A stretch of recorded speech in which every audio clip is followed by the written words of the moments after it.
qələbəmizin daha doğrusu 5-ci il dönümünə hazırlaşırıq. Yaxın günlərdə biz qələbəmizin 5-ci il dönümünü qeyd edəcəyik.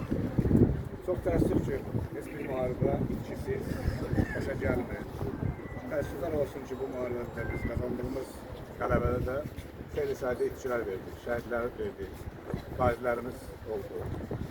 Bəli, bizim Vətən müharibəsini qazanmağımızın başlıca səbəbkarları məhz bugün ziyarətdə gəldiyimiz, özümüz üçün bir ziyarətgaha çevrildiyimiz şəhidlər xiyabanında uyuyan şəhidlərimiz.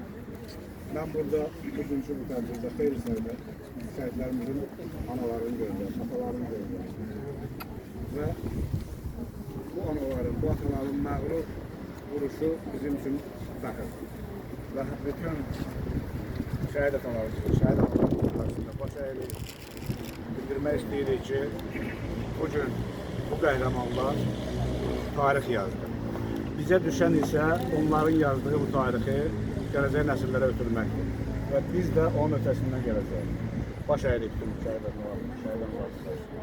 Sağ olun. Teşekkür ederim kardeşim. Allah sizden razı olsun. Allah sizden razı olsun. Məktəbdən gələn oldu.